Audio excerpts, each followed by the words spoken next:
You ever come home from a trip, drop your bags, and just know something's wrong? Well, imagine pulling into your driveway after 3 weeks away and realizing someone stole your house. I'm not talking about a break-in, not a burglary. I mean a full-on hostile takeover by the president of my HOA, who is now living there, changed my locks, and called the cops on me when I told her to leave. Yeah, welcome to Pine Ridge, where the crazy comes with an HOA fee. 3 weeks earlier, I'd flown to Denver for business. Client wrapped early, so I thought, nice, I'll get home, maybe grill a steak on the back deck, enjoy the quiet. But as I pulled into my street, something was off. Too many cars lined up. Pine Ridge is usually ghost town quiet, so that alone had me uneasy. Then I saw smoke curling up from my backyard. My first thought? Oh great, the place burned down while I was gone. I rushed to the door, stick my key in nothing. Jiggle, twist, nothing. That's when I hear laughter out back. So I round the side, and holy hell. There's an entire campground in my yard. Tents, camping chairs, outdoor kitchen, 8 people lounging like at a festival. And dead center Rachel White, our 45-year-old HOA president with salon-perfect blonde hair and a personality that makes you want to punch drywall. Designer camping outfit, giving orders like some luxury retreat host. I'm like, what exactly is going on here? She turns, all smiles, smug smiles, and goes, "Oh, Ben, you're back early. We weren't expecting you until next week." Expecting me? In my own house. She launches into this spiel about emergency housing provisions the HOA supposedly passed while I was gone, something about community use of unoccupied properties. I'm standing there thinking, what housing shortage? This is a resort town with empty vacation homes half the year. And then she casually admits they'd been living here for 2 weeks. I tell her to get out. She pulls out her phone and dials 911, reports me for trespassing on my own property. And when the cops show, she's waving official HOA documents around like golden tickets.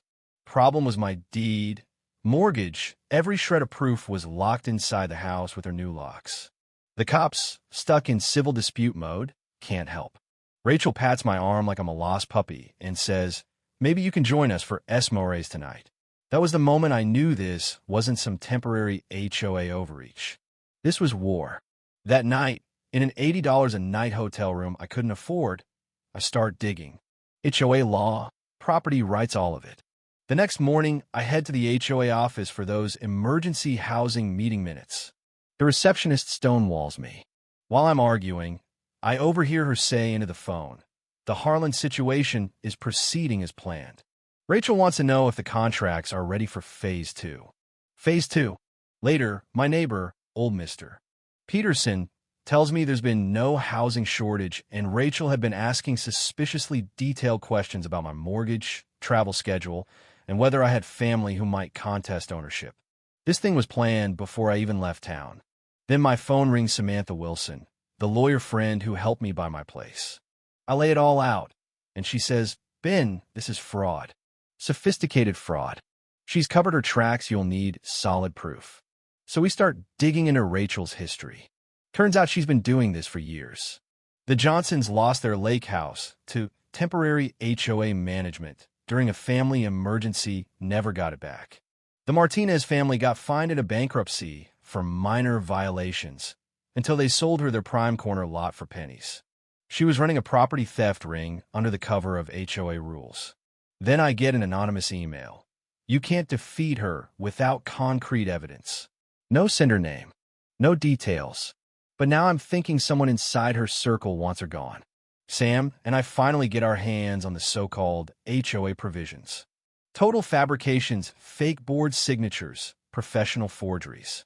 Meanwhile, neighbors tell me Rachel was taking measurements of my place before I even left for Denver. Then Sam drops the bomb. Rachel's company filed development permits from my address months ago, listing her as the owner. Plans to bulldoze my cabin and replace it with luxury townhouses. Oh, and she'd already used my property as collateral for a $200,000 construction loan. That's when my anonymous friend sends a photo of a forged property transfer doc, my signature, only wrong. I dot my I's with little circles. Always have. This signature didn't. Next day, we meet Detective Morrison at the sheriff's office. He's intrigued, but cautious warns me she's politically connected, maybe even as allies in law enforcement. That night, I park across from my house. Contractors are taking soil samples. One of them, Mike Patterson, looks uneasy. Later, he calls me, says the ownership records don't match and Rachel's pushing him to start demolition. We meet the next day, and Mike unloads everything: development plans, profit projections, even emails about removing the current occupant.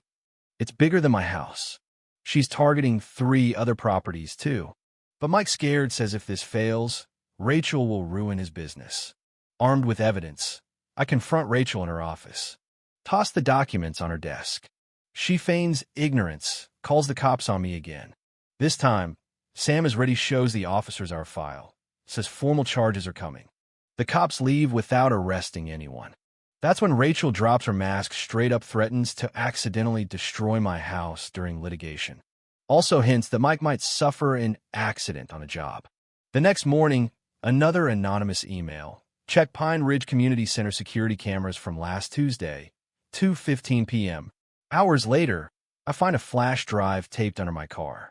Inside, footage of Rachel meeting with county officials, plus a phone recording of her talking about making the Harlan problem disappear permanently. Sam hears it and says, "Ben, this isn't just fraud, this is organized crime." Detective Morrison calls back. Rachel's been running this scheme in 4 different communities, 12 properties, $3 million in stolen real estate. Mike's in hiding under police protection. They've got enough to arrest her. Rachel's hit with multiple felony charges. We get an emergency order to return my property. She responds by calling an emergency HOA meeting to declare my house condemned. Problem is the county inspector finds nothing wrong and discovers his signature was forged on the condemnation papers. Another felony.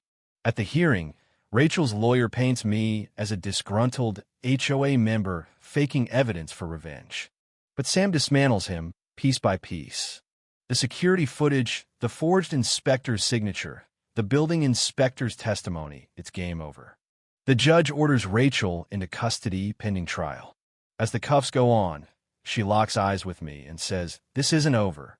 6 months later, at trial, it all comes out: the bribed officials, forged documents, blackmail, millions in stolen property.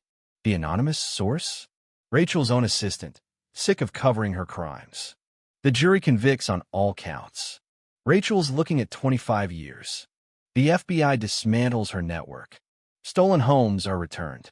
My backyard becomes the site of our victory party, the same backyard she'd camped in like she owned it.